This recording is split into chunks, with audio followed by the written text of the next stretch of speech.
Olá, bora decifrar hoje as regras do jogo do direito penal brasileiro. A grande questão é quando e onde uma lei se aplica. A gente vai fazer uma viagem por conceitos de tempo e espaço que são, assim, a base da justiça no país. Então, vamos lá. Para começar, vamos pensar numa situação. Imagina só, uma lei nova, aprovada amanhã, poderia transformar algo que alguém fez ontem em crime. Seria justo punir por uma coisa que na época nem era considerada errada? Pois é, a resposta do direito penal para isso é um grande e sonoro não.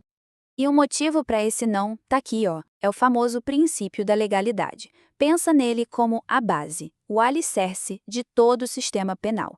O que ele faz? Ele garante que a gente tenha segurança, que a gente saiba o que esperar.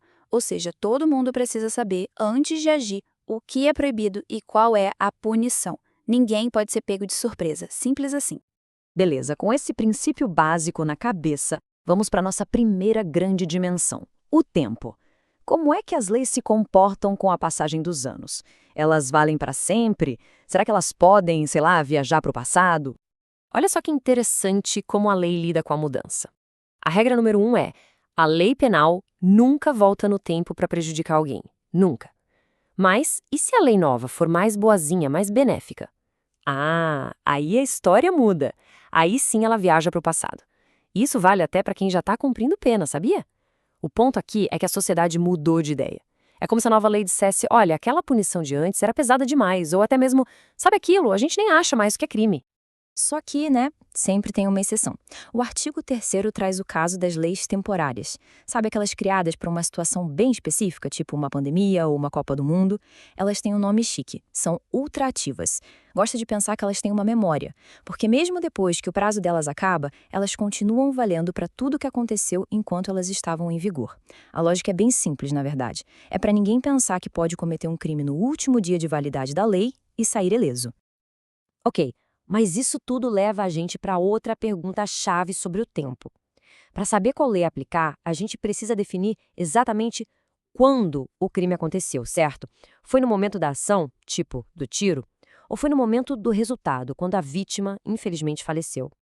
E a resposta está aqui. O nosso Código Penal, lá no artigo 4º, adota o que a gente chama de teoria da atividade. O que isso quer dizer? Que o crime é considerado praticado no momento da ação ou da omissão, ponto.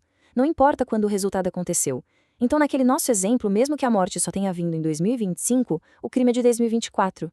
E isso muda tudo. É isso que define qual lei vale, se a pessoa era maior de idade na época, e até quando começa a contar o prazo de prescrição. Certo, acho que a dimensão do tempo ficou clara, né? Agora vamos mudar de chave e ir para a segunda grande questão, o espaço. Afinal, até onde vão os braços da lei penal brasileira? Bom, a regra geral é o princípio da territorialidade. É bem simples e direto. Aconteceu um crime dentro do território do Brasil, a lei que se aplica é a brasileira. É uma questão de soberania, de poder do Estado. Mas a pergunta que fica é: o que exatamente a gente considera território brasileiro? É aqui que a coisa fica mais interessante, porque o conceito de território para o direito penal vai além do mapa. Dá para pensar numa espécie de bolha jurídica que pertence ao Brasil. Por exemplo, aeronaves e navios públicos brasileiros, tipo da Marinha ou da FAB, são considerados território do Brasil, não importa onde eles estejam no mundo. E até os particulares, quando estão em alto mar ou no espaço aéreo internacional. É como se a lei brasileira viajasse junto com eles. Tá, mas e para definir o lugar do crime? O artigo 6º usa uma teoria com um nome curioso, teoria da ubiquidade. Na prática, isso quer dizer que o crime é considerado como se tivesse acontecido em 2 lugares ao mesmo tempo, tanto onde a ação foi feita, quanto onde o resultado apareceu. Essa flexibilidade é super estratégica, permite que a justiça brasileira processe o crime no lugar que for mais conveniente para a investigação. E hoje em dia, com crimes na internet que cruzam fronteiras, isso é mais importante do que nunca. Agora a gente entra na parte talvez mais complexa, a extraterritorialidade. Pensa só, são situações bem específicas, excepcionais mesmo, em que a lei brasileira ultrapassa as fronteiras e consegue alcançar crimes que aconteceram inteiramente fora do Brasil. E existem basicamente 2 tipos. A primeira é a incondicionada. Essa se aplica de forma automática, sem mais nem meio mais. Ela serve para proteger os interesses mais importantes do Brasil, tipo a vida do presidente, o dinheiro público. Nesses casos, a lei brasileira age, não importa o que a lei do outro país diga. Já a segunda é a condicionada, o nome já entrega, né? Ela depende de uma listinha de condições para poder ser aplicada. Para entender melhor a incondicionada, vamos ver um caso prático. Imagina a seguinte cena. Uma pessoa de nacionalidade portuguesa está na França e usa um diploma falso de uma universidade federal brasileira, como a UFRJ, para se matricular num curso lá. Pergunta: a Lei do Brasil pode fazer alguma coisa nesse caso? A resposta é, com certeza, e é um caso de extraterritorialidade incondicionada. Mesmo que a pessoa e o lugar do crime sejam estrangeiros, o alvo do crime foi um interesse brasileiro fundamental, a credibilidade, a fé pública de uma entidade federal do Brasil. Isso é o que a gente chama de princípio da defesa. O Brasil está simplesmente protegendo o que é seu, não importa de onde vem o ataque.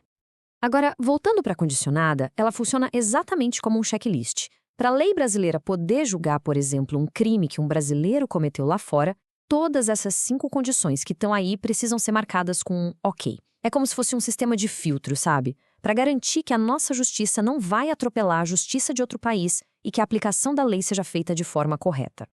E uma dúvida que pode surgir. E se a pessoa já foi julgada e punida lá fora pelo mesmo crime?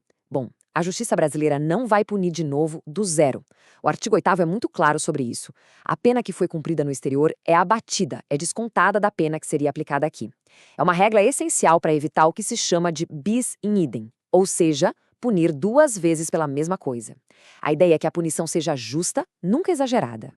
Beleza, estamos chegando na reta final. Vamos passar agora rapidinho por alguns detalhes, aquelas regras de ouro que amarram todo esse sistema e fazem ele funcionar direitinho.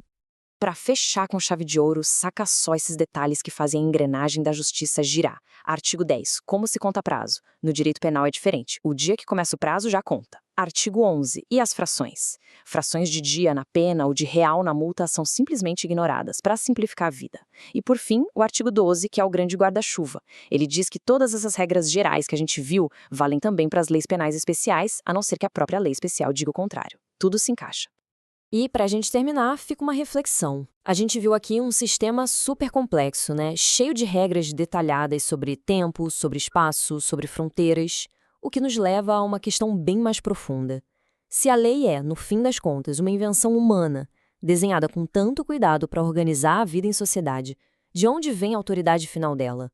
De onde vem o poder para dizer o que é certo, o que é errado e o que é justo? Fica aí a pergunta para a gente continuar pensando.